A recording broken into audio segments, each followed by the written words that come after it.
बिस्मिल्लाहिर्रहमानिर्रहीम। अस्सलाम वालेकुम स्टूडेंट्स। बच्चे आज हम लोग जो है यूनिट नंबर 4 का बड़ा इंपॉर्टेंट टॉपिक डिस्कस करेंगे।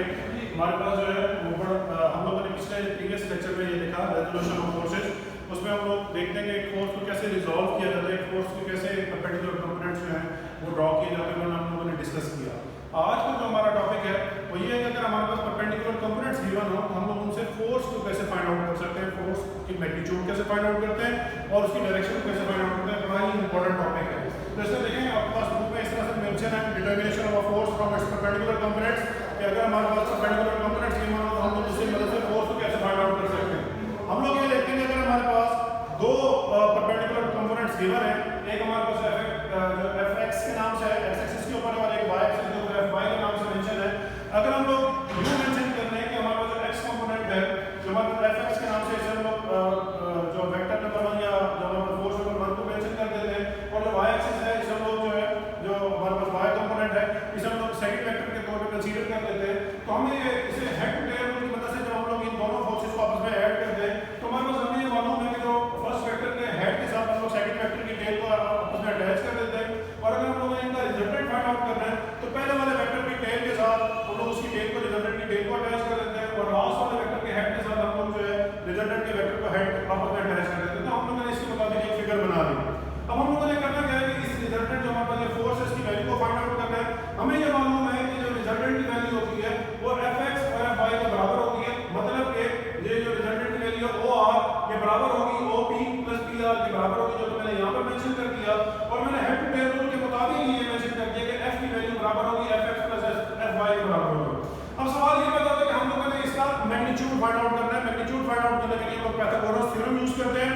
पाइथागोरस थ्योरम हमारे पास ये होता है कि अगर हम लोग इसका हाइपोटेन्यूज का स्क्वायर ले लें वो बेस के स्क्वायर प्लस परपेंडिकुलर स्क्वायर के बराबर होगा, तो हम लोग इसी फिगर के मुताबिक हाइपोटेन्यूज फाइंड आउट करते हैं। हाइपोटेन्यूज हमारे पास OR से मेंशन है, ये वाली वैल्यू हाइपोटेन्यूज को मेंशन कर रही है, तो हम लोगों ने इसकी वैल्यू पुट कर दी OR, और हमारे पास बेस है, बेस हमारे पास ये वाली वैल्यू है क्योंकि OP से मेंशन है, हम लोगों ने इसकी वैल्यू पुट कर दी, और हमारे पास जो इसका परपेंडिकुलर है वो PR से मेंशन है, हम लोगों ने इसे PR के नाम से मेंशन कर दिया।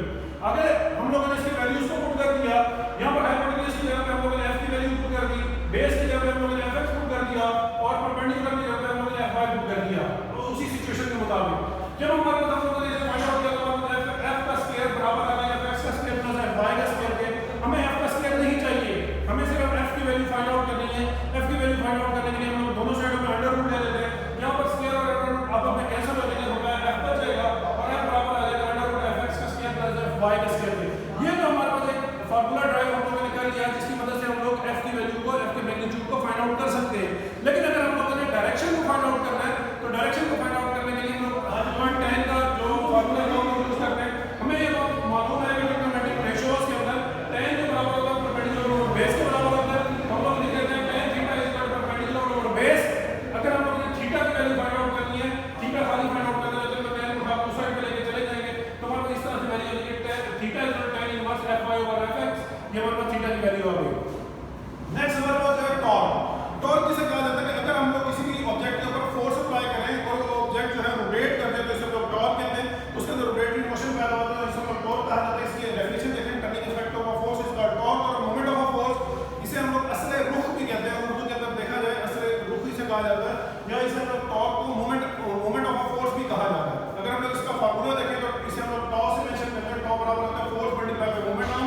मोमेंट ऑन वो फासला है जहां हम लोग फोर्स अप्लाई कर रहे होते हैं और एक्सिस के दरमियान में, और जहां पर हम लोग जो है लाइन ऑफ एक्शन के दरमियान में जो फासला है उसको मोमेंट ऑन कहा जाता है। और अगर हम लोग इसका ऐसा ही यूनिट देखें, क्योंकि हमारे पास फोर्स होता है, फोर्स का यूनिट न्यूटन है और लेंथ का यूनिट होता है वो मीटर होता है, तो हमारे पास इसका ऐसा यूनिट न्यूटन मीटर आ जाता है। यहाँ पर अगर हम लोग कुछ एग्जांपल्स की मदद से ये 3-4 पॉइंट्स हम लोग डिस्कस करेंगे। Rigid body, axis of rotation, line of action of force और मोमेंट ऑन। पहली बात ये कि रिजिड बॉडी किसे कहा जाता है? रिजिड बॉडी ऐसी ऑब्जेक्ट को कहा जाता है जिसके ऊपर हम लोग फोर्स अप्लाई करें, ऐसी बॉडी जिसके ऊपर फोर्स अप्लाई की जाए और उसकी जो है शेप चेंज ना हो, उसे हम लोग रिजिड बॉडी कहते हैं। दूसरी बात हमारे पास है एक्सिस ऑफ रोटेशन किसे कहा जाता है? देखिए अगर हम लोग डोर की एक एग्जांपल लेते हैं, डोर के यहाँ पर साइड के ऊपर पिवट लगे होते हैं जिसे हम लोग कब्जे भी कहते हैं। जब हम लोग फोर्स अप्लाई करते हैं हम लोग ये देखते हैं डोर अपनी एक्सिस के ऊपर, एक स्पेशल एक्सिस के ऊपर जो है रोटेट करता है, जो कि हमारे पास वो पिवट की जगह वाली जगह होती है। इस पॉइंट को जो पूरी स्ट्रेट लाइन होती है इसे हम लोग एक्सिस ऑफ रोटेशन कहते हैं। फिर हमारे पास है line of action of force, जहां पर हम लोग फोर्स अप्लाई करते हैं